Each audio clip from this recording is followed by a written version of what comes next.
Hello. Hi, everybody. How's it going? Welcome. I'm Esper. You're aware of that.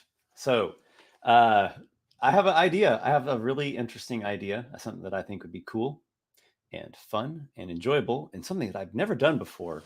Uh, Maybe someone else has done it before, but I have never seen it. It's probably happened, but I've just never participated in it. So, what I would like to do here is create a monster, design a monster live here with you all helping me make it. Actually, I would like to take your concepts and your ideas and turn it into a monster live. And I think this is really cool for a couple of reasons. Hello, hello, hello, everybody. Seeing you there in the comments now. Cool. I think it's cool for a couple of reasons.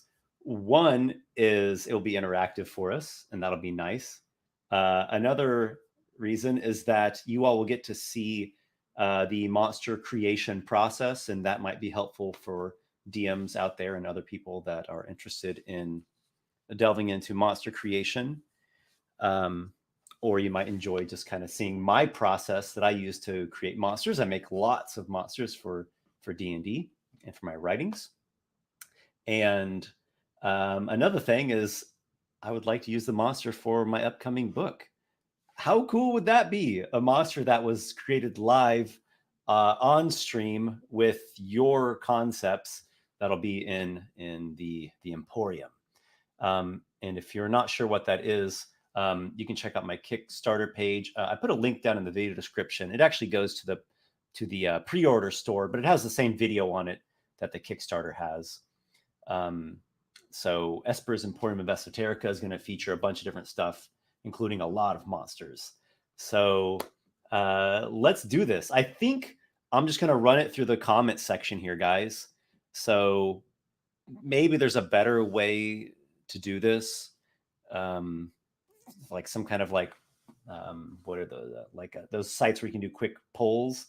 But I don't know. I don't really want to link up a separate site. And is there a way for me to do polls on StreamYard? Not that I know of. No worries, no worries. We'll just run it all through the comments section. So there's different ways to make a monster. Of course, there's different approaches. There's different approaches to doing everything in D&D and role-playing games. So I'm just going to go with my typical approach that I use, my most typical approach. And that begins with the monster concept. Okay. So yeah, straw poll, and I've used straw poll before and other polling, but it's going to add a layer of complexity to this that I don't want. So I'm just going to keep my eye on the comment section as we're going here. All right, so let's think of the general concept of the monster. If whoever's got an idea, throw it out there, and whatever grabs me, I'm going to go with it. Or maybe if I start seeing some kind of trend, like a lot of people are in favor of something, I might go for that. So general idea about the monster. We're going to fill in the specifics and mechanics and stuff like that as we go.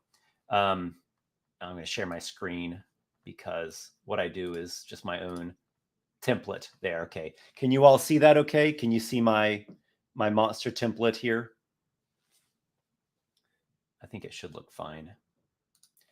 This is how my monsters and my manuscripts and stuff all begin. Is just here in a Google Doc. Okay, so we're starting with this general themes and concept. What do you got, guys? What are you thinking of? All right. Where Chimera? Where Chimera? Ambush Predator. I definitely already have some ambush predator monsters going for the book. Where Chimera? A creature that phases. Phases. That could be cool. Undead Ooze. I have a monster that's very much like that already in the book. New Oberith. Oberith. That sounds very familiar. The type of devil? The Oberith.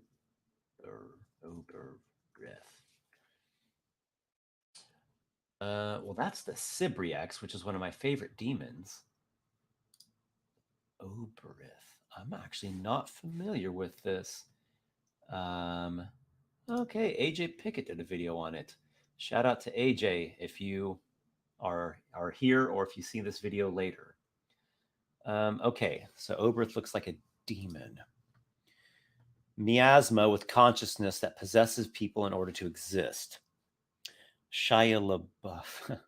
Owl Sphinx. Owl Sphinx. Now, I am very partial to owls. They are actually one of my favorite animals. And I have an owl monster that's going to be in the book, but it's not as grand as an owl sphinx. And the sphinx is one of my very favorite animals in D&D. So we've got one of the favorite monsters in D&D. So we've got one of my favorite mythological creatures and one of my favorite animals. So owl sphinx at the moment is the top contender. Let's keep reading here. Ambush predator again. All right. Hobgoblin necromancer. I do like goblinoids and necromancers. I seem to have lost my place here. The way that the comments scrolls a little bit awkward. Oh my. Okay, I'm back on track.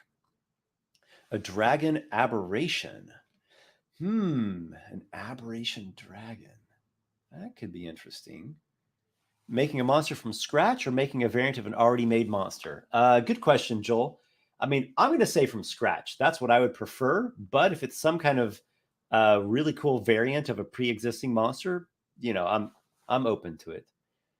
Perhaps a humanoid who devours magic for power.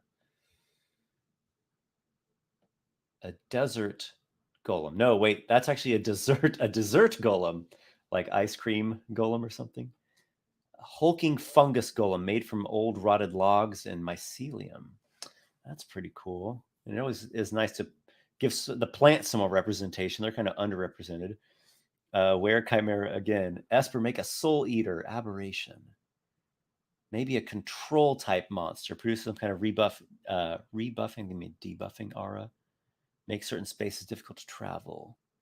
Oberth again. Soul eater, necromancer. I think we've got the same people re-commenting. Either that or this scroll is just not jiving right. Plane shifter humanoid metamorph. That's pretty cool. Do a kind of Lovecraftian monster. I do love Lovecraftian monsters, and there are some really cool Lovecraftian monsters in the book. A large camouflage monster, more Oni. I like Oni quite a bit. I do like Oni. A symbiont. Okay, I'm not sure what symbiont is. Do they copy or kind of doppelganger? Symb is like together. Seems like symbiosis or symbiotic. Symbiont seems to be an Eberron creature. I'm leaning towards going from scratch, a new monster, something completely new. Hobgoblin Warlock, Cthulhu Mantis, shapeshifting parasitic species, a demon. Timothy Patrick asks, "Oh, cool! Are you compiling a bunch of your past creations into a book, or will these all be never before seen monsters?" Both. It's compilations of creatures I've released through my newsletter, and they're getting revisions, and some of them are getting new art, even though that they've been around for a while. And then other monsters are totally new, unbefore seen things. Others come from the Land of Dreams and Nightmares campaign. It's everything, and there is character class, my own new character class, spells, feats, magic items, cursed items, magic shops with owners and mechanics, DM advice, traps. It's going to have a lot of stuff, but I'm planning on there being 150 monsters. Soul Eater aberration that absorbs the soul of, and I just lost the comment scroll again. Oh my, okay, that absorbs the soul and you can't be resurrected short of a wish. Where Chimera, Cambion, type of demon. I do have an idea for a marionette monster. They hide in the treetops with their strings, also used for webbing. Owlbear, but reversed. Bear owl. What of a monster that schemes with or deceives the party to its wishes? Something like a shifter or a hag. I've got some stuff like that already in the book. The cuca, a half hag, half crocodile monster from Brazil. Yeah. Porque a cuca vai pegar. Maybe an illithid created mind bot or something. A demon lord. Owl Sphinx again. Bugbear Dreadnought. Is there concept of a swamp thing in D&D? Swamp thing. Not exactly. No. Like there's the shambling mound, but that's not really what I think of when I think of swamp thing. I do have a mudman in my book. Fungus, mycelium themed. Yeah, fungus is pretty cool. A mimic heavy repeating crossbow. All right, I got to decide on something here. We're getting a lot of different concepts, some cool things. Druid spirit possesses the force to protect it. I do have something kind of like that I'm actually designing right now, though it's a little freakier and more undead like. Gold coin construct that steals from people. Amorphous blob abomination. Oh, so far I think the owl sphinx is what's grabbing me the most. I think I'm going to go with it. I'm really liking the owl sphinx. Those are two of my very favorite types of creatures. One of my favorite monsters and my favorite one of my favorite animals. So, owl sphinx is the general concept. So, everybody, let's start thinking in this direction. An owl sphinx. Okay, so sphinx with owl-like features, and then there's going to be something cat-like in there too. Sphinxes have like a lion-type body. Deal 101 says, "Man, that's basic. Heh. You know, there's an old saying: if you're bored, then you're boring. We will make this as cool as we want."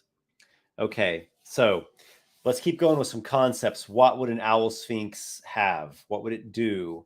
What would it look like? So let's look at just sphinx images in general. Okay, here's the classic sphinx from Egypt. And then got the Greek sphinx. Uh-huh. Yeah, yeah. Yeah, that's good stuff. I like this. I like this look with the, what would we call these? Recurve wings, the back swept wings. Okay. I'm going to save this image because I don't think the sphinxes in D&D have that look. And I like when things pull upon ancient world mythological looks. All right. So I'm digging that. And then owl. What kind of owl? Maybe like a horned owl. Owl. I'm just going to grab an image real quick, like, because this will all get done later when I put an artist to work to make this. Let's get a good one with the wings and a cool pose.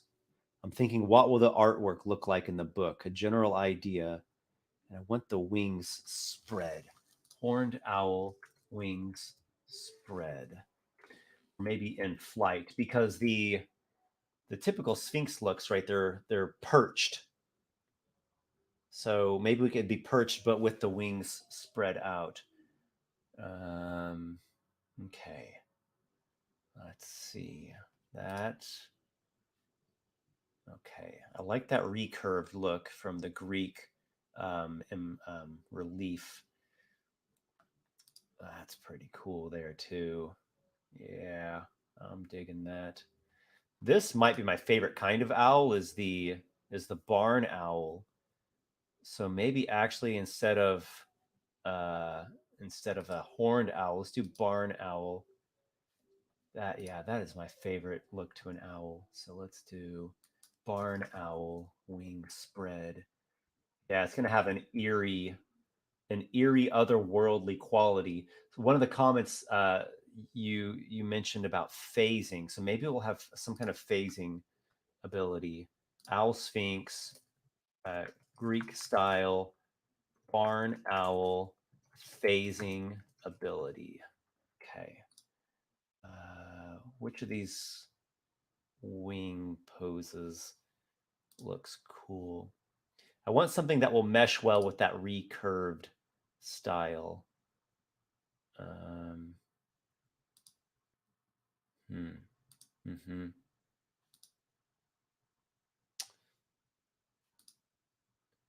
Yeah, I'm liking that image. Okay, I'm going to grab this image here and we're going to put this in. Oops, wrong line. Come on, work with me here. All right. Yep. Okay, so those are two very loose reference images that I'm going to draw upon. Phasing, ethereal, eerie, right? The typical monster manual sphinxes are more proud, stoic, strong. And for this one, yeah, it'll be powerful in its way, but I'm looking for it to be more eerie and ethereal. Still, we'll keep with the riddles as well. There's not a sphinx without some good riddles. Okay, let me check back on the comments here, see what ideas you all have put in here. Okay, all right. Can rotate its head. No sneak attacks. Yeah, owls are good at rotating heads. Now, typically the head of the Sphinx has a human-ish head.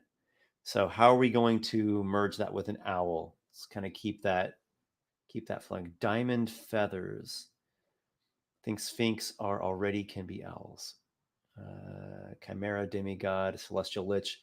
We're on to the owl Sphinx. That is the monster direction we're heading in. Hypnotic gaze. Too many eyes.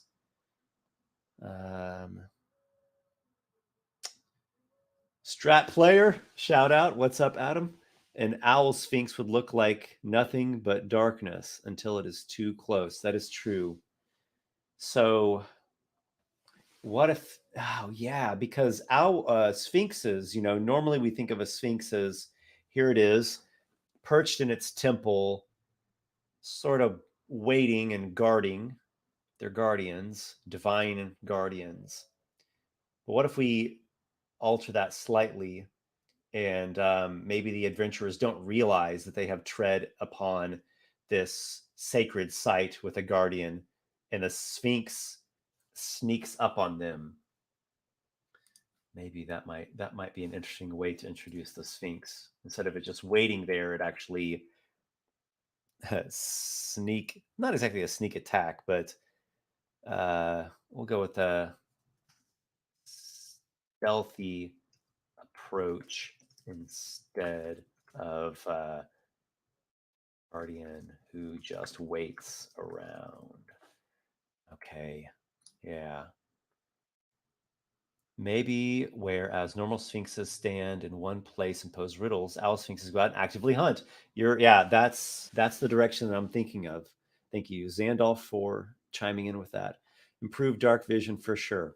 Absolutely, for sure. So let's see what the monster manual gives Sphinx senses. I know they've got some dark vision. Do they have? Oh, they have true sight, 120 feet. Well, there we go. Even better than dark vision. All right, let's do that. So here in senses, we've got true sight, 120 feet. And let's go back to the comments here. I find it funny you're going with owls, considering your love of owl bears. I really do love owls, and I remade the owl bear. I even made a video about it, and I really was very happy with how my owl bear turned out. Are there any owl Egyptian deities to draw from? I believe there is. Yeah. I don't remember the name there. Owl Egyptian god. It's Horus. Oh my gosh. Thank you for reminding everyone of that. Horus. Okay, I'm going to put that in there. Oh yeah, appearance. So I guess I've actually put that stuff in the wrong line. Okay, Greek style, barn owl, recurving wing posture when resting. Um, I don't know if that will actually turn out that way in the art because maybe the art will have it swooping in. But that does kind of detract from the you know the grand heritage of Sphinx art where they are reclined. I'll figure it out. That will come later when the art conceptualizing happens. Um, Horus. I'll put Erie on here again just so we'll remember. Okay, so we're heading in a good direction. I like how this is going. Its layer could be really big old trees in the deeps of forests. Really big old trees in the deeps of forests. Of course, yeah, because the normal Sphinx we think of in like a mountain or a desert, right? But there can be a sacred site in a forest as well. Mm-hmm. Okay. Forest, forest location, sacred forest location, something very fantastical too, right? Not just the depths of a forest, but in an old fantastical forest with massive trees. Maybe there have been trees that nature clerics have used magic to grow them to gargantuan sizes and like weave their branches together. So it's this soaring arboreal temple. I'm digging that.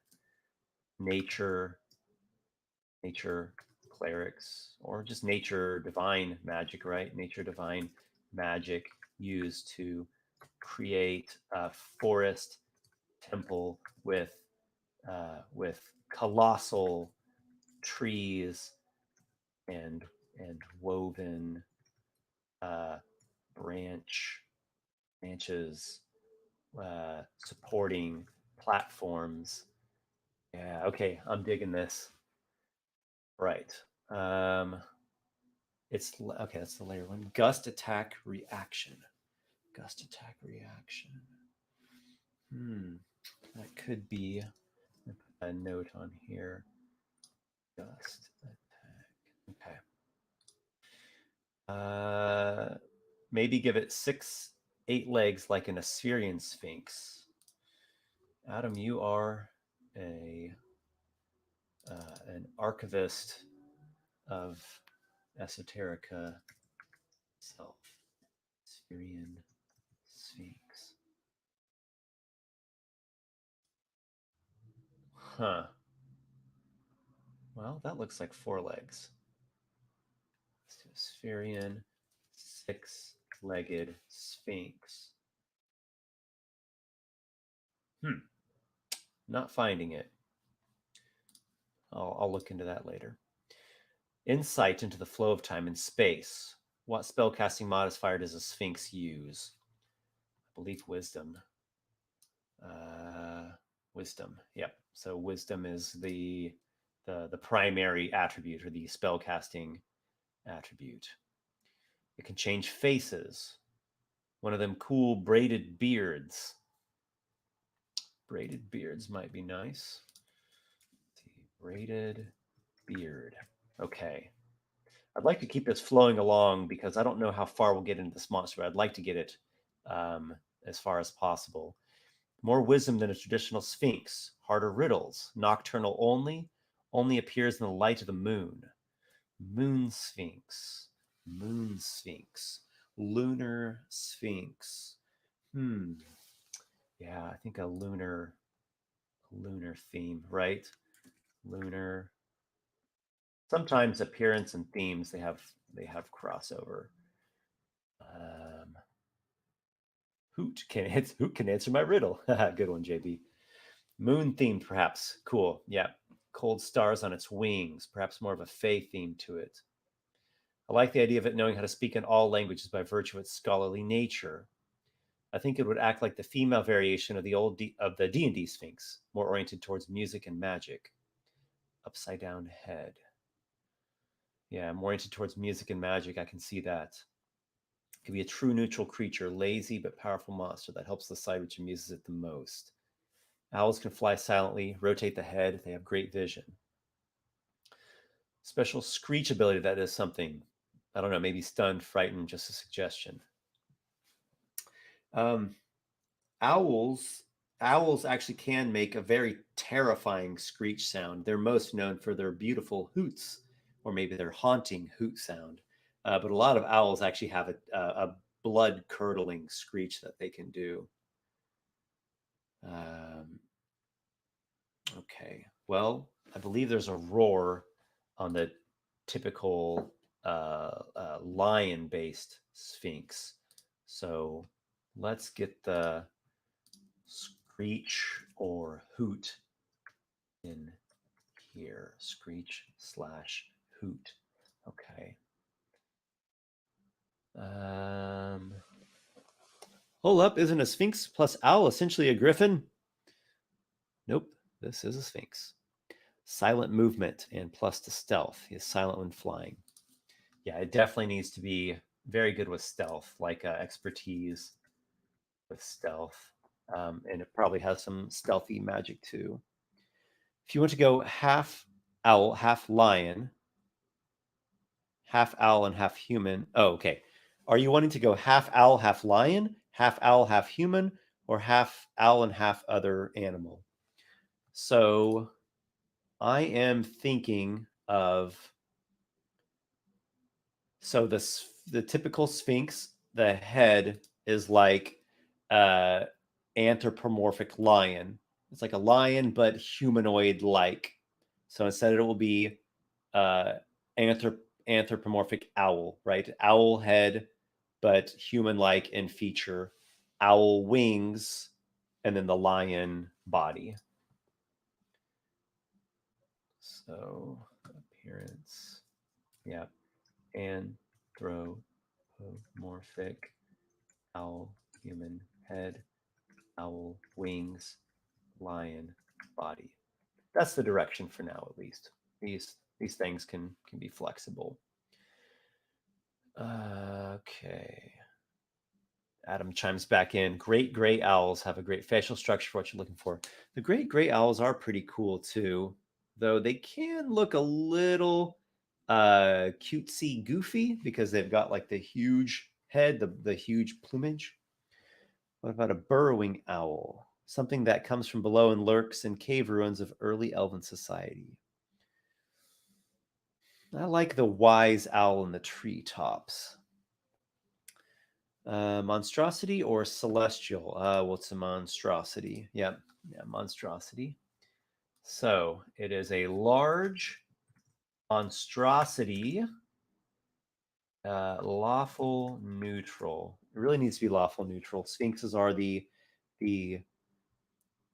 ageless, eternally enduring, patient guardians, the vigilant watchers, uh, favored by the gods, keepers of riddles and lore.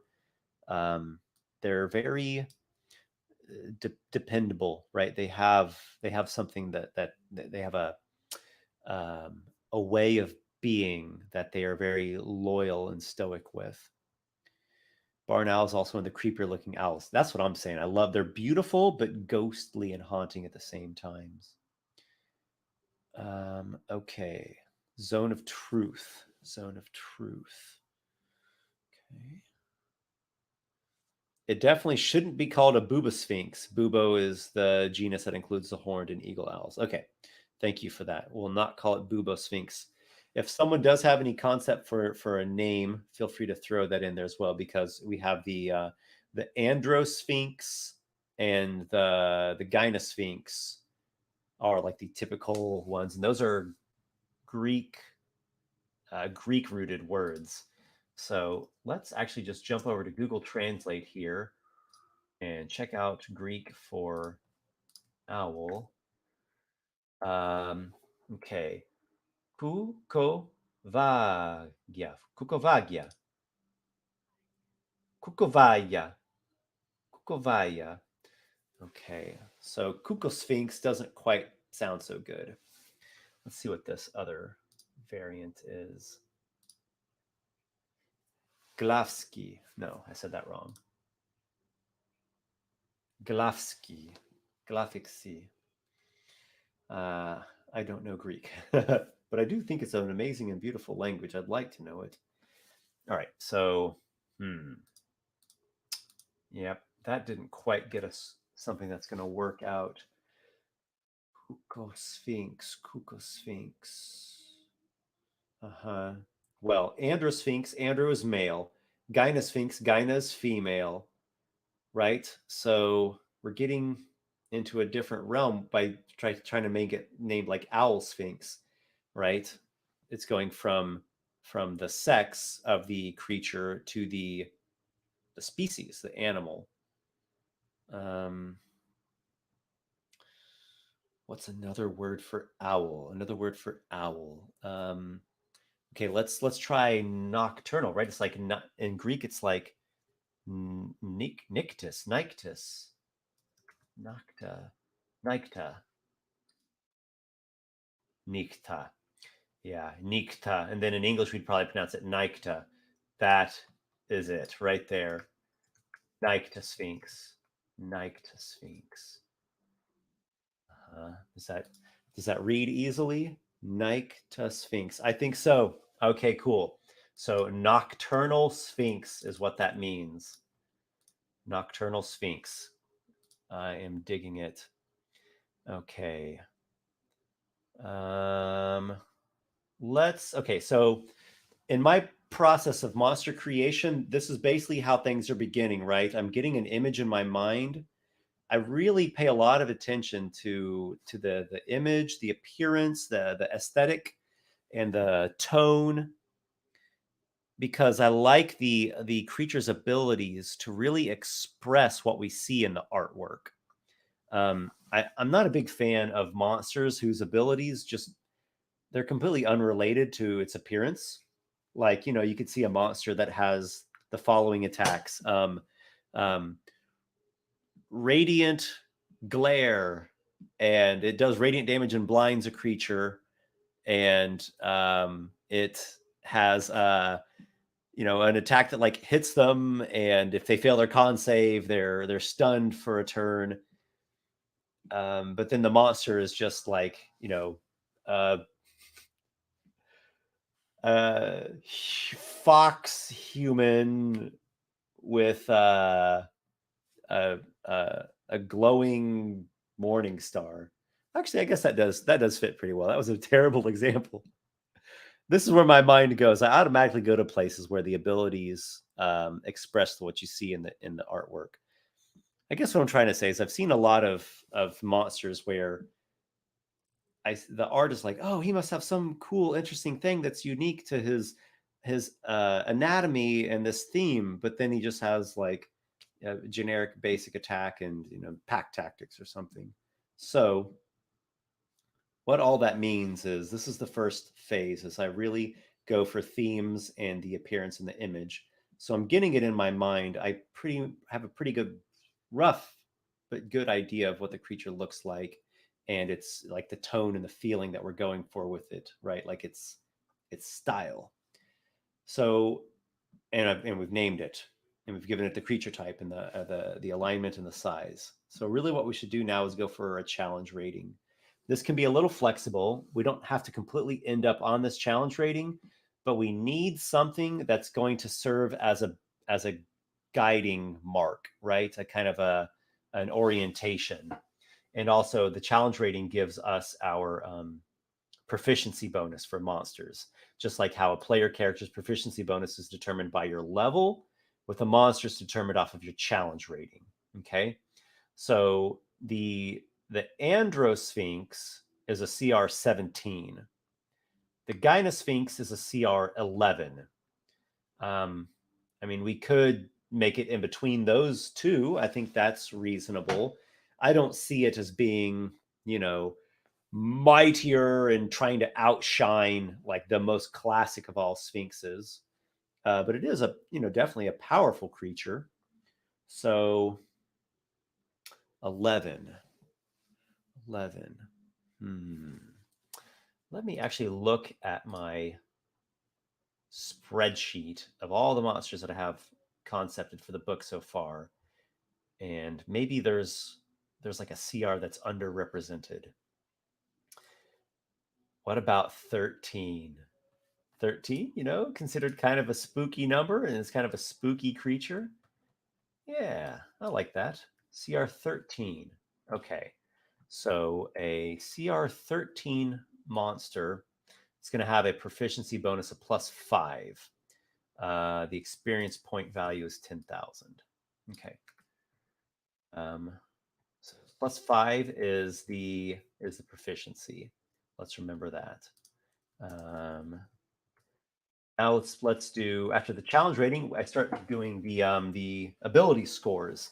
Again, a building block of the creature. So it's large size. It is powerful, but it's not as powerful as the most powerful king of the Sphinxes, right?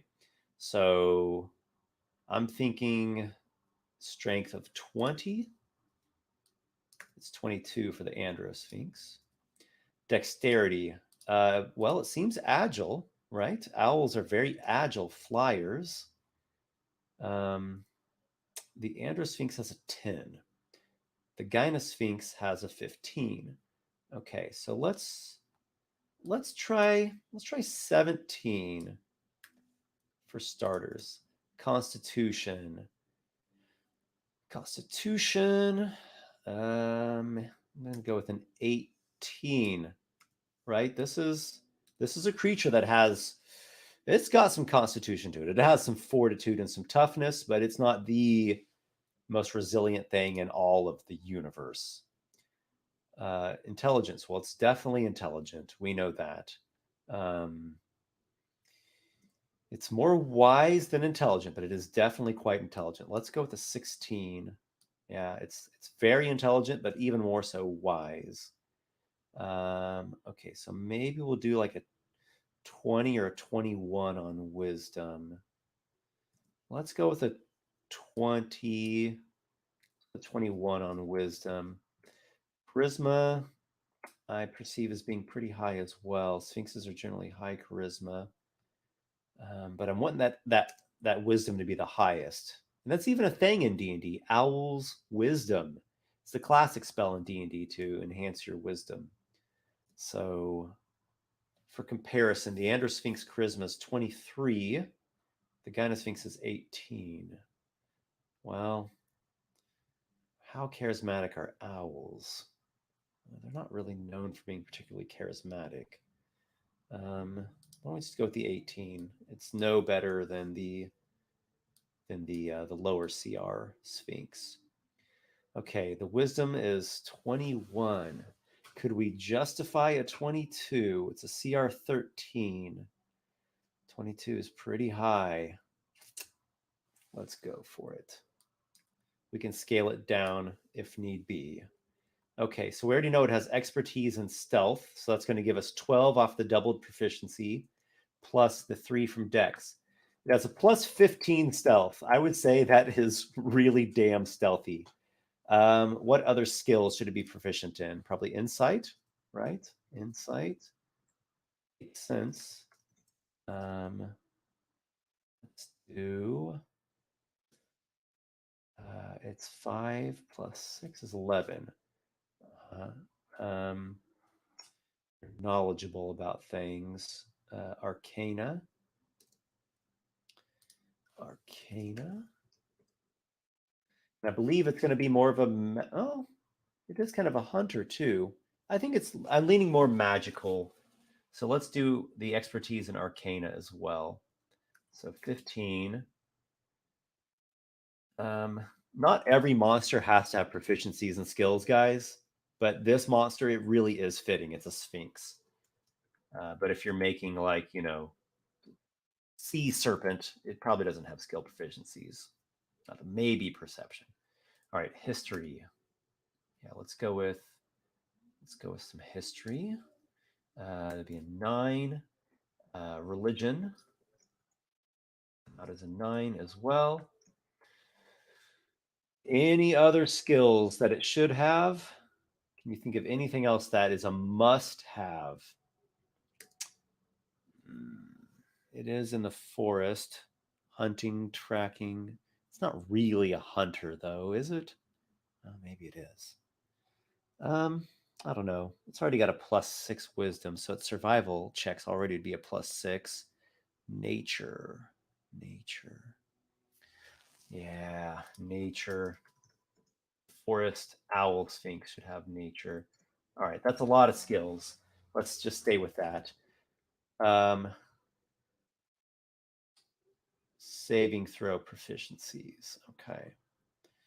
The Androsphinx has Dex, Con, Int, and Wisdom.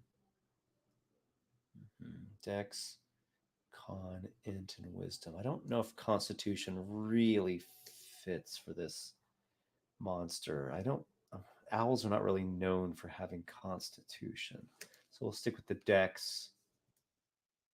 Dex, Con. No, Dex, Int, and Wisdom. +12 Wisdom save. Where is your command spell now? Right. Damage, resistances, other proficiencies. No. Looks like sphinxes are immune to psychic. That is just a trait of IV sphinxes. They are psychic. Condition immunities, charmed and frightened. Okay, apparently that is also a thing. Makes sense for sphinxes. Damage resistances, non-magical weapons. Okay.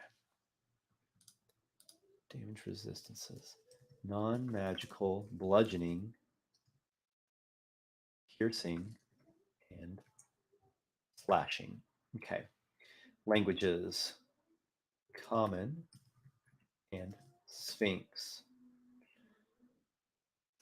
Passive perception. It's 10 plus the perception. Ooh, whoa. Okay. Someone's probably commented about this that I forgot to put the perception in there. Okay. Let's go. Perception of 12. So its passive perception is 22. That is a lot of trained skills. I'm wondering if that's too much. Might that be too much? Yeah, maybe I could take off the Arcana and give expertise into perception.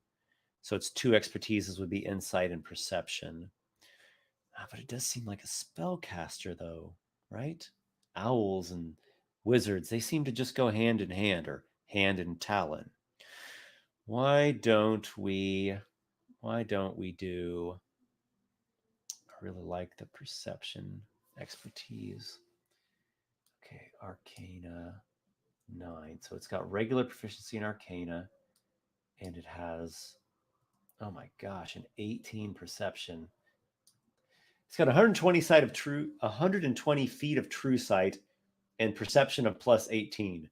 Nothing is getting by the Nyctosphinx, which makes sense, right? It's a Sphinx guardian that's an owl, one of the most perceptive creatures in existence. Very well. So we've given expertise to perception. What have I done? I've done something wrong here. Insight should be a... Oh my goodness. Oh my goodness. Okay. It's a +5 proficiency. Okay. These details are important, guys. You got to pay attention to this stuff. Insight 11, nature 8, perception. Okay, it's a +16 perception. My bad. Religion 5 plus is 9. Stealth would be 13. Okay. There's probably people that have been calling me out of my bad math in the comments. Let me just glance back over to the comments.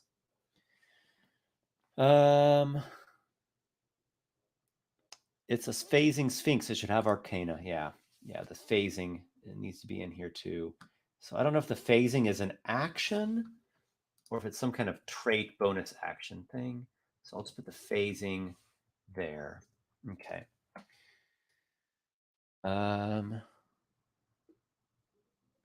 If an owl sphinx is a night sphinx, Nyctosphinx, I wonder if that implies the existence of a heliosphinx with the head of a rooster. I dig it. Okay. Aren't owls scary? Deception for the riddles. Immunity to charm and blindness. Damage resistance for thunder. It's easy to go overboard on these things. Damage resistances, skill proficiencies, saving throw proficiencies.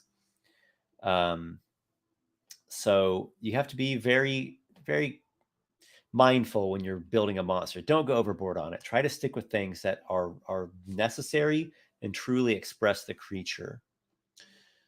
Hey Esper, would I be able to recommend you a program for creating D&D monsters that formats it and makes it look like an official material? It's something I found for myself online. I am aware of that. Yes, I'm not trying to make it look the look in the end. I'm not trying to make it look like the monster manual. It will have the same general flow, so you won't get confused when you're reading it. But like the aesthetic of it, I have my own that I'm going for. Damage resistance to cold, resistance to thunder, heart damage from girlfriends. Jamaican, resilient, true sight, drop arcana. Is this a more physically oriented Sphinx? Um, I mean, I think I'm thinking of it. If I were to compare it to a character class, it seems kind of like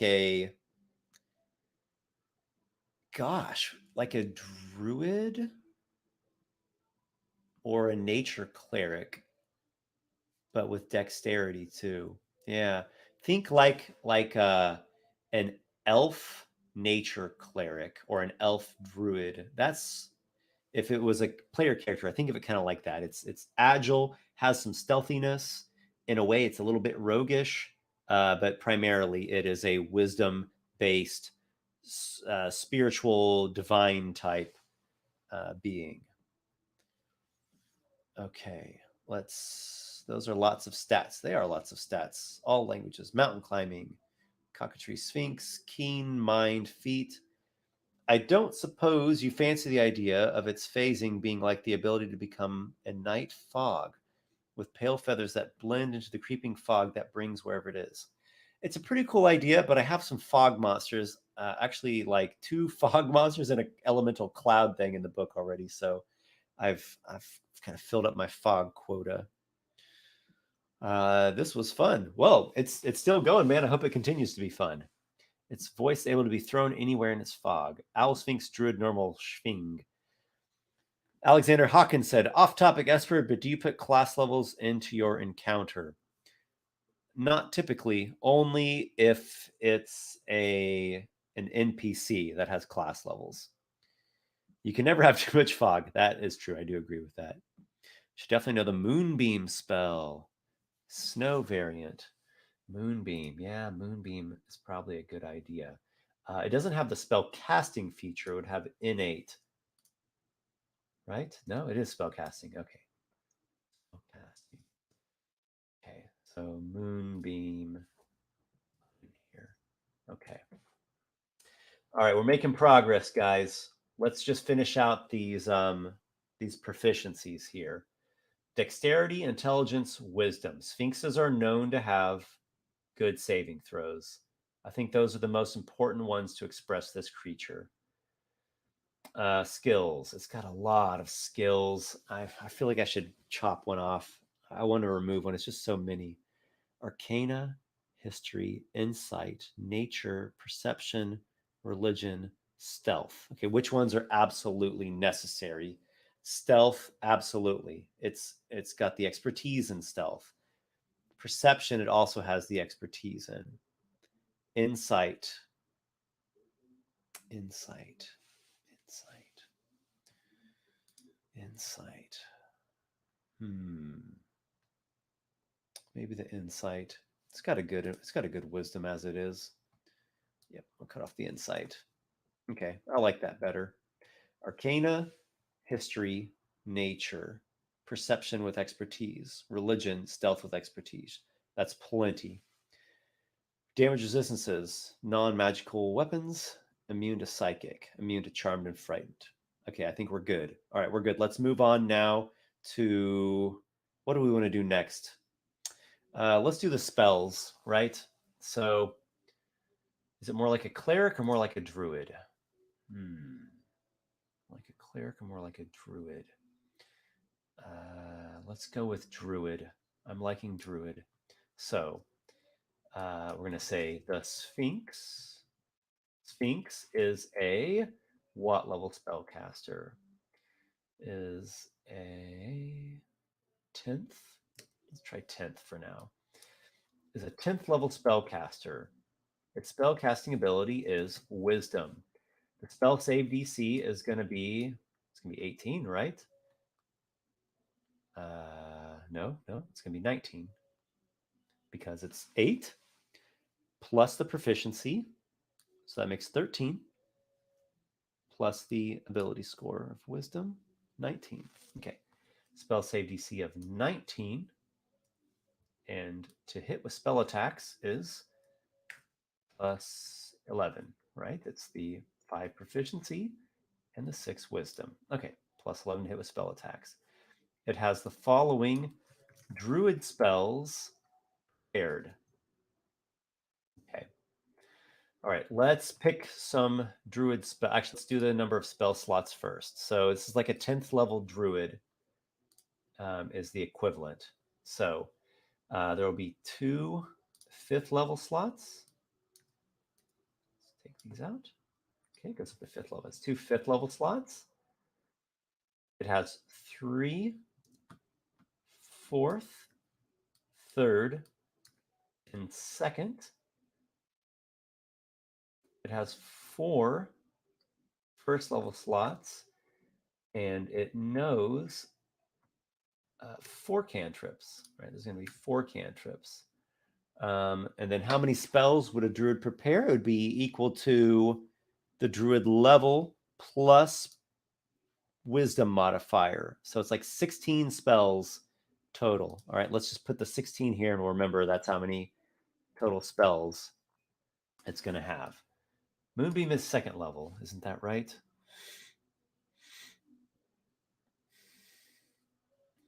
Where's my spell list? I thought I had a spell list here. Help me out here. Suggest what druid spells an owl sphinx would have. Okay. Moonbeam. Yeah, Moonbeam is 2nd level. Okay. What spells should it have?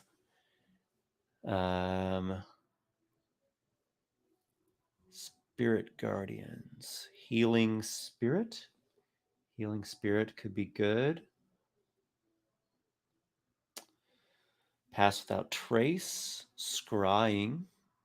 Hallucinatory Terrain. Tree Stride. Conjure Animals. Gaseous Form. Okay. Those are all pretty good. Let's do Pass Without Trace. As if it's not stealthy enough already. That would give it a plus 25. Oh my gosh. Okay. Pass Without Trace. It doesn't even need invisibility. Okay. Healing Spirit. Healing Spirit. Healing Spirit. Healing Word. Healing Spirit. Healing Word. Hoot, hoot. I hoot my healing word to you. I like that. Healing Word. Okay. Scrying. Scrying. Is that a druid spell? Scrying is like what, 4th level, 5th level, 5th level. Okay. Scrying. I like the scrying. What other spells would it have? Hallucinatory Terrain. Hallucinatory Terrain. Is that druid? What level is that? I guess I should have asked you all to put the spell level along with the suggested spell name. Tree Stride. Tree Stride. Yeah, I think Tree Stride's pretty cool too. It's going to be in trees. All right, Tree Stride. Detect Magic. Gotta have Detect Magic. Yeah. Detect Magic. What level is Hallucinatory Terrain? You know, I should just be on D&D Beyond. What am I doing? D&D Beyond. Okay. Hallucinatory Ori Drain. Okay. Drain is Bard Druid. Okay, it's a 4th level. Okay, very nice. I think that sounds like a cool one too. All right. Hallucinatory Drain. Conjure animals. Conjure animals. Maybe so. They can summon giant owls with that. Gaseous form. Augury. Oh, yeah. Augury. Gesh. Locate creature. Oh, yeah. Okay. Locate creature.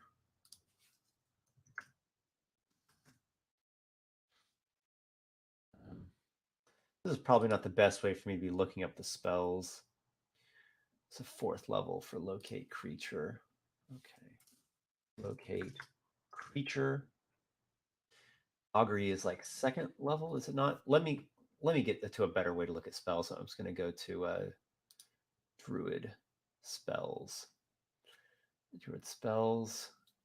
Okay, and we want this sorted by level, right? Okay. No, I want it alphabetized. That's going to be easier, faster to find them. Okay. Augury. Oh, Augury's not on a Druid's list? What? How is that possible? It's cleric, right? What's on the Druid list? Druid list has locate animals or plants, lesser restoration, protection poison, dispel magic. Dispel magic seems cool.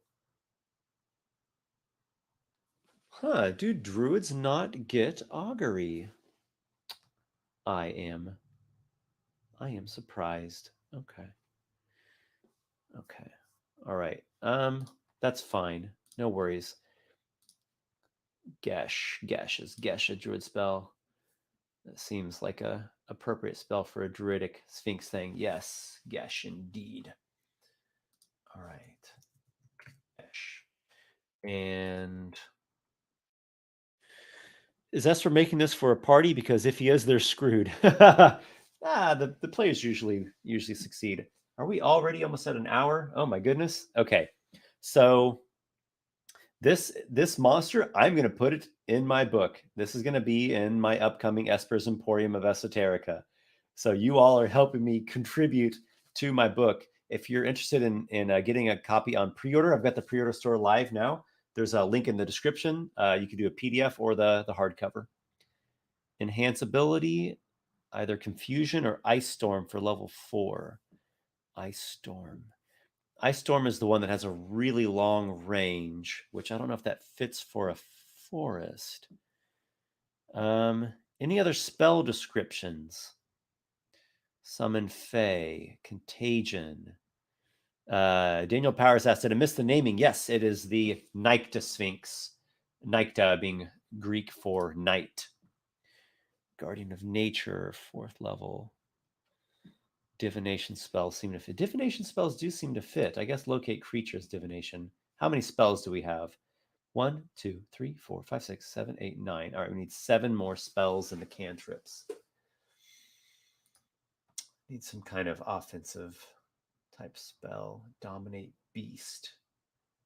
Conjure woodland beings. Ice storm. Stone shape. Wall of fire. Sleet storm. Dispel magic. Let's see what kind of spells the Androsphinx has. I like Lesser Restoration and Zone of Truth. Who needs proficiency with Insight when you have Zone of Truth? Lesser Restoration. Zone of Truth. Yeah. Spell Magic.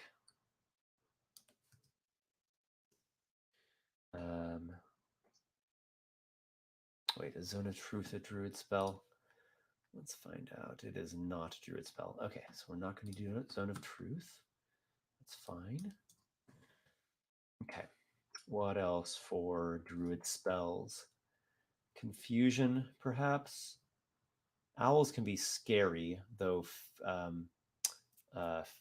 fear is not a druid spell. Confusion, I guess, would be our next closest thing. So let's go with confusion. Confusion. Okay. We're good on 5th and 4th level spells. We need a couple more 3rd levels. What are some good druidic 3rd level spells? Call lightning. Call lightning is a good one, and the creature is outside. Conjure animals, someone recommended. That might be a good idea. Sleet storm. Call lightning. Let's do with the call lightning. Call lightning. It hoots. The owl hoots and calls down some lightning. Okay. How many spells do we have now? 1, 2, 3, 4, 5, 6, 7, 8, 9, 10, 11, 12, 13. 3 more spells. Let's see if there's any more suggestions. Plant growth. Wind wall / sleet storm. Wind wall / sleet storm. Let's do the sleet storm. I like that. Okay. Fog cloud. Again with the fog stuff, but I'll go for it. Fog cloud. And then we've seen like a level 1 spell. What is a good level 1 owl sphinx druid spell? Fairy fire. Oh, fog cloud is 1st level. Okay, there we go. One more. I want to do one more 1st level. Good berry, cure wounds, long strider, purify food and drink, speak with animals. Thunder wave. Thunder wave. Oh my gosh, yes. The owl screech is a thunder wave. All right, now 4 cantrips. We're going to go Druidcraft, Guidance, Resistance, and Produce Flame. Produce Flame. Produce Flame. Okay. Spells. Got them. Phasing. Screech and Hoot. Talons. And a bite as well. A bite as well. I don't know. Talons definitely though. Okay. Talon. Well, this I can do real quickly. A Talon is going to be proficiency 5 plus strength 5. So that's 10 to hit. Reach of 5. Targets 1 creature. Hit. Let's see. It's a large size. Maybe 2d8 plus 5? It's like a 2d8 plus 5. It's like as powerful as a longsword, a large size longsword. The average damage of 2d8 plus 5 is 14. What you do with that is you take the average of these dice. The average of a d8 is 4.5. So that 2d8's average roll is a 9. Plus 5 is 14 slashing damage.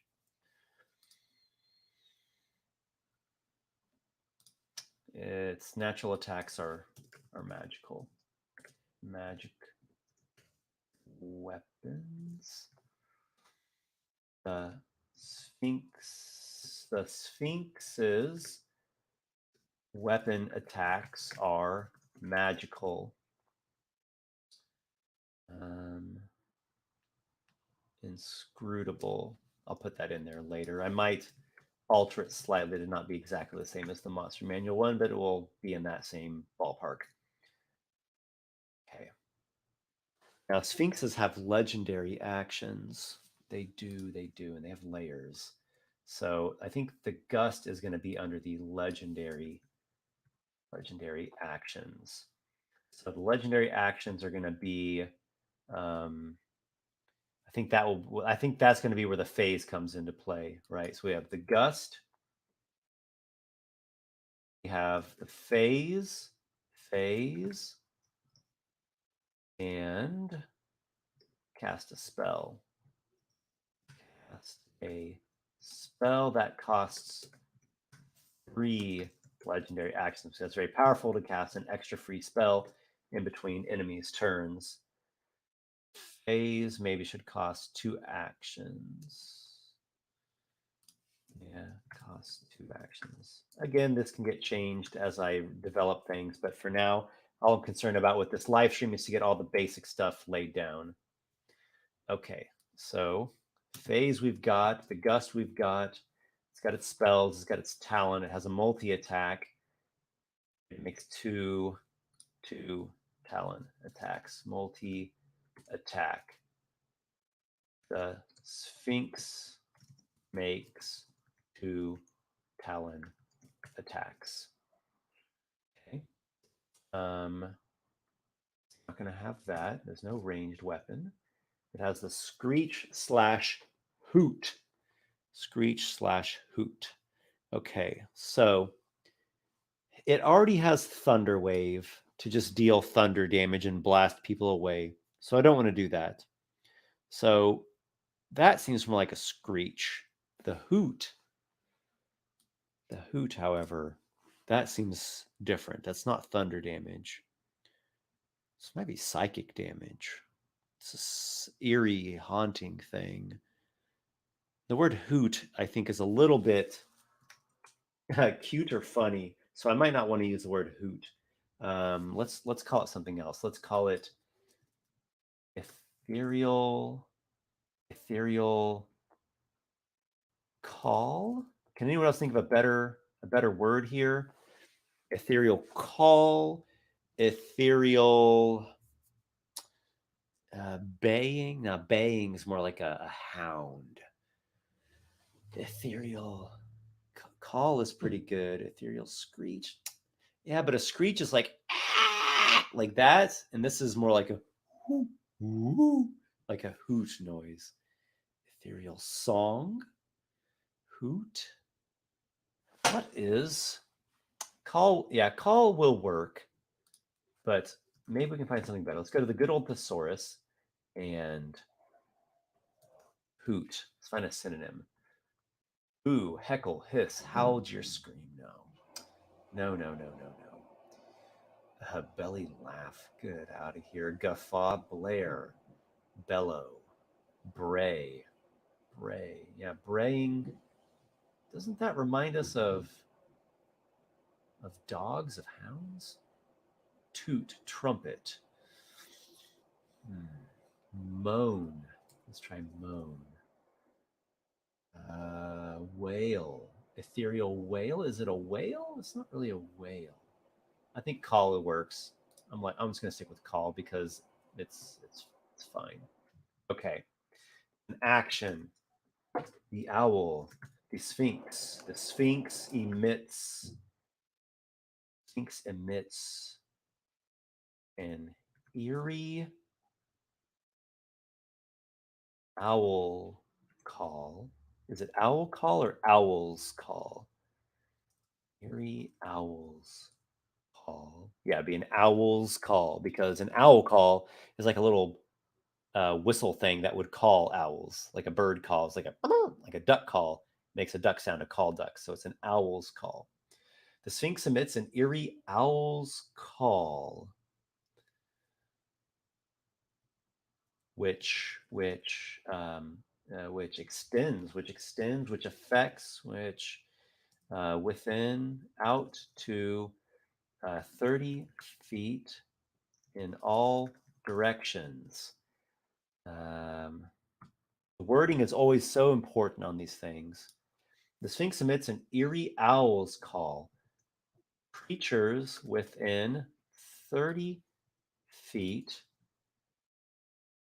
that can hear it must make a DC 19 wisdom saving throw. DC 19 is a pretty high DC. Challenge rating 13.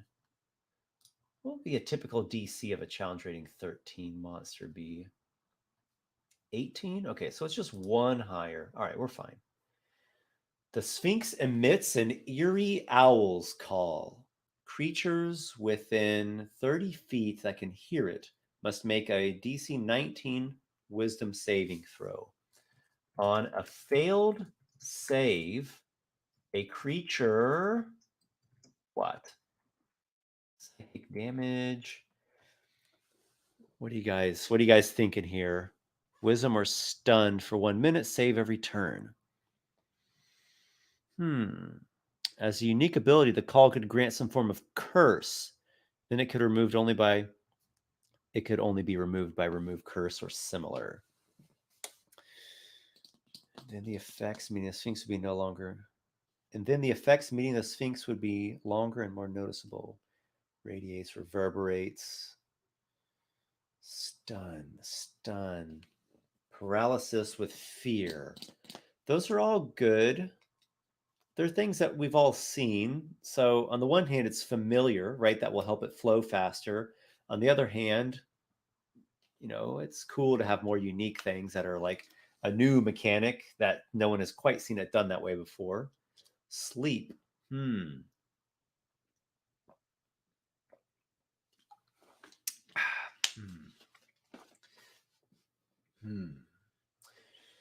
I might just have to put a note on this one and fill it in later. It might be beyond the scope of this live stream.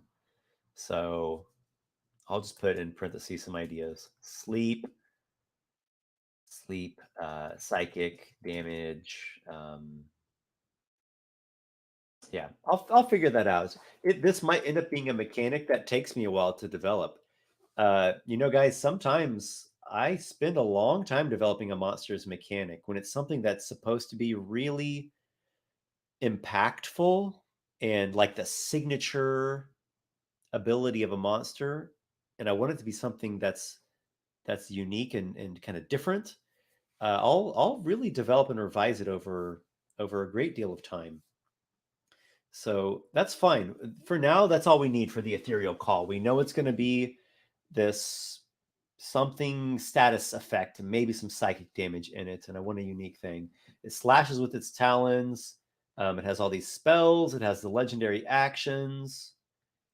There is the whole part about actually getting the challenge rating right, or in this case, like making the monster's stats fit the challenge rating.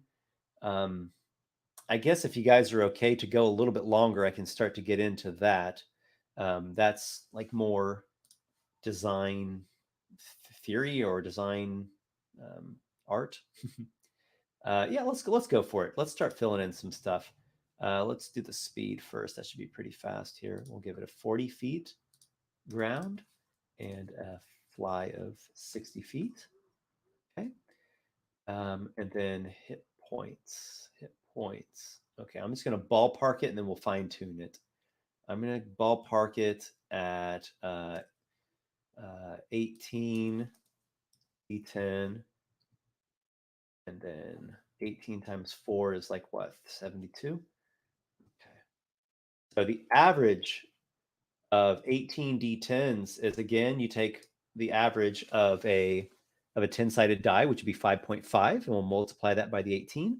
So that gives us 90.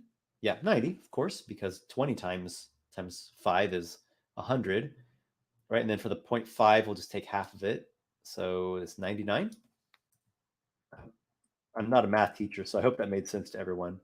Double check it on my calculator here. 18 times 5.5 is 99. Yep, plus 72, 171. Okay, 171. And then armor class. Again, let's compare it to the Monster Manual Sphinxes. It has natural armor. Andrew Sphinx has 17. And the Sphinx has 17. All right, I guess we're going with 17. So at this point, we can already start checking this this challenge rating, even though we don't fully know the extent of what this monster does. We don't fully know the extent of what the ethereal call does. and what these legendary actions do, the gust and the phase specifically.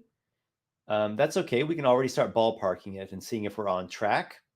So there's a quick process, and then there's a in-depth process. There's like there's the fast, quick, and dirty way to make monster stats, and then there's the in-depth, fine-tooth comb, make sure everything is fine-tuned and done well with precision, right? So we'll do the quick one just here now on the live stream. So what we're going to do first is we're going to figure out its defensive challenge rating, right? Just the basic stats of the defensive challenge rating and then the offensive. So to determine the defensive, first we're going to start off with its amount of hit points. It has 171. The Dungeon Master's Guide, 171 is rated as a CR7. But more complex than that because of this. Resistance to non-magical weapons. That factors in a little bit. Being that it's a CR13 monster, that factors in actually at a multiplier of 1.25, right? So instead of its hit points are 171, but we actually have to kind of take it into consideration as though it was 213. And that actually rates it at a CR10. 213 CR10. Okay, so you see how we're already getting close to this target of 13. We also have to take into account its saving throws. It has 3 proficient saving throws, which that does impact things. It makes a monster stronger. It makes a monster harder to affect with the character's skills and spells and class features and abilities and such. So having 3 or more proficient saving throws applies a multiplier, not a multiplier, but like a +2 to its armor. Like you treat the armor class as though it were 2 higher. So we have to act like it's a 19. So the hit points alone give us a CR10 defense. A CR10 on average has an AC of 17, and ours has an effective 19. So that actually bumps it up by 1. If this seems complicated, it's because it is. Monster design in 5e is a little on the complicated side. But once you get into the swing of it, it flows faster. All right, so defensively, it's roughly CR11, but that's still not fully accurate. It's probably slightly higher because, it can heal itself as a bonus action. And look at all these spell slots it has, right? So its effective hit points really are higher. And, what else could it do? It can tree stride, and it can phase away, and it can blow enemies back with gust. So really it's not an 11. It's a 12 or maybe a 13 defensively, right? So 12 or 13. Offensive. Okay, so to do the offense, we need to find out how much damage it does in 1 round. All right, so we need to look at really like its most powerful damaging ability. The talons, if it hits with both talons, it does 28. Not a lot for a CR13. 28 that's something that a much lower creature would do. And I think it can cause more damage with its spells.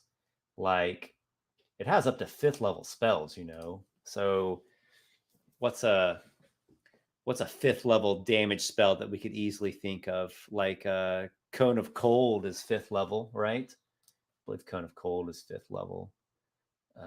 Sorcerer 5th level. Yeah, Cone of Cold is 5th level. So it has spell power up to that level of power. And a Cone of Cold is 8d8. 8d8's an average of 36 damage. Yep. And it's going to hit more than one creature, really. So we have to treat Cone of Cold as doing like 72 damage.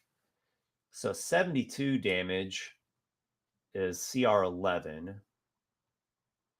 Okay. Then you check that against the monster's attack modifier. It's got a +10. Yep. So a CR11 has an average attack modifier of 8, right? So that bumps it up by 1. Uh, or we can check the save DC. A CR10 save DC typically is a 16. This has a 19. So again, it would bump it up by 1, right? So its offense is like a 12. But again, it's more than a 12 because these legendary actions, right? Especially being able to cast a spell. It has 1 extra full spell per turn. So really, its offense is like a 13. So yeah, we're pretty much right on the money here, guys. We're hitting like a level 13 monster. Um, the challenge rating stuff, you can really spend a while on it, getting it fine tuned and adjusted and estimated. In the end, it's just an estimate. You don't have to put yourself through the torture rack to make sure 100% that everything is exactly perfect, because there is no perfection. D&D is a game in which there are so many different things all happening at the same time, and it's just such a complex game with so many moving parts, and it has kind of the paper rock scissors effect going on, where maybe this Sphinx has this one amazing devastating ability, but your group's party just happened to have the right class features or magic items or spells that like counteract its best thing. So in the end, the challenge rating is, it's just your best estimate. It's your best guess, and it's a rough guideline. And you can play test a monster to find out more about it. If you want to seriously develop a monster, I suggest you play test it. At least do one good playtest encounter with it, because through playtesting, stuff is going to come up that you didn't think about, and stuff that you didn't catch before is going to come up, and you can't, you're blind to it until you playtest it. So my knowledge of D&D monster crafting and just general DM gut intuition tells me that we're really pretty close on the money of CR13. But I won't know until I figure out what exactly the ethereal call does and what this phase and gust does. But that's basically it. We have succeeded. We have created like 70% of this monster, maybe 60%. I still need to finish the mechanics. I still need to develop the lore. I've got these general ideas and notions of what its lore is, but we want something good, something more specific. It needs the art. So there's a lot of work still to do, but we've like at least half of it is done. So let's give ourselves a round of applause. Thank you very much, everyone. I really appreciate this. This was really cool, building a monster live with you all. Maybe next Bardstream next month, we can design something else. I don't know if it will be as complex as a monster. I don't know. Maybe we'll do another monster. I really don't know. So maybe another monster, or maybe like a spell or a magic item, or maybe like one of the shopkeepers in a magical shop, location of wonder. So yeah, I'll figure it out. I didn't have a guest this time either, so I had all the time to myself to just focus on the monster crafting. I'll read through a few comments here just to kind of finish things out and see if there's any final concepts that grab me. The call would grant madness if it wasn't clear. Paralysis until they figure out a riddle. Huh. Yeah. Are the riddles implemented in the mechanics of the monster manual sphinxes? They are not. They are not. Well, that seems like a little bit of a missed opportunity, doesn't it? I'm going to make a note about that. Implement riddle? Where would I put that? Put it there with the ethereal call.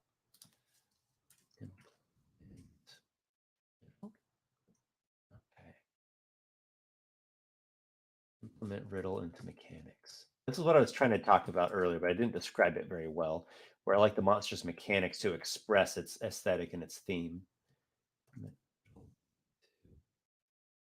I'll see if I can do it. There must be a way, a religion check or a history check to solve its riddle or one of its riddles.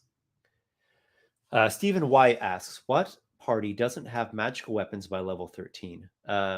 Pretty much they all do, right? By level 13, you should have magic weapons. You would expect so. That's why the multiplier by this CR is only 1.25. Whereas if it was like a CR1 monster, it would be a double multiplier, or a CR like 5 would be like a 1.5, and then CR 17 and after, there's no multiplier to it. I don't know. Some characters actually just don't get a magic weapon. They're focused on something else, and they get a different magic item in lieu of that. Or maybe they have a summoned creature or a companion that doesn't have a magic weapon. It can happen, though it is a rarity. Vinicius Aries says the call could also occasional visions into the ethereal plane, causing some form of madness on the players. Give it the ability to hit creatures in the ethereal plane. Okay. I might do that. Let me just make a note there. I might put that along with the magic weapons line. Hit. Okay. You guys are giving me a lot of good ideas here tonight. Call or hoot could relax the target to rest if you have a druidic stuff going on. It doesn't have powerful spells, unfortunately. Yeah, because gueshing someone isn't powerful. Will it do its taxes for you? Yeah, it will collect taxes in blood. This was great. Glad to be involved. Thank you very much. Yeah, Minecraft 16. Thank you, August. Interesting stuff. Thank you. Excellent, Puma. Could the Sphinx have access to Dream? Maybe. I don't know if Dream's a druid spell. Wild shape into owl for more stealth. Pedro Jonas says, boa noite, soube que você fala português. Boa noite para você, Pedro. Valeu mesmo. Shane Rooney says, paralysis until riddle should have an opt-out, such as a wisdom save. Maybe so. You always want to hit that right balance of it being potent and expressing the theme, but not being to the point of like frustrating. I don't know. I am a little bit of an old school DM, and so I don't get quite so touchy with like really strong debilitating effects because, you know, getting your head cut off by a sword also is pretty debilitating. How about an intelligence save against the riddle? Maybe so.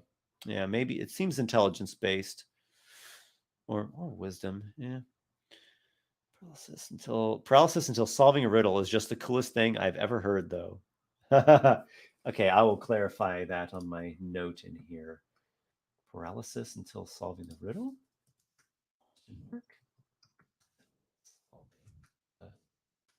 Yeah, or maybe it goes in stages, right? So the first stage is not paralysis yet, but after you haven't solved it or you fail additional checks or saves, it eventually gets you to that point. Late for the party. Yes, Ratoyo, you are very late. We're just finishing up. All right. Thank you as well, Tie-Dye Draconomicon. I'm suspecting that you are Manuel, but I don't know for sure. Great club sandwich. Just got here. What monster do? We did a Nycta Sphinx. It is an owl-themed Sphinx that dwells in sacred forest locations. All right, I'll wrap things up here. Thank you all very much. Appreciate it. And look forward to seeing you guys in the next Bard stream. Also, I'm going to have a couple of videos coming out very soon. I've been absorbed with working on the book, but I've got my next video's narration already done. It's about all the campaigns I've run. And I've been working on the early stage of the script for my Celestials ranking. Excellent, Puma. Thank you very much for the super chat there. Enjoyed this nostalgic ripple into my past. D&D 3.1. It's come a long way, obviously. Man, I was feeling very nostalgic today myself. I took a walk and listened to some nostalgic music, and what can I say? things that hit upon those old classic magical sense of wonder feelings is something that forever captivates me, and I can only hope to create something like that. Does it have layer actions? It will have layer actions. Yes. This is super fun. Thank you, everybody. I'm out of here. Have a great night, and I'll catch you sometime soon. May your adventures be many, my friends.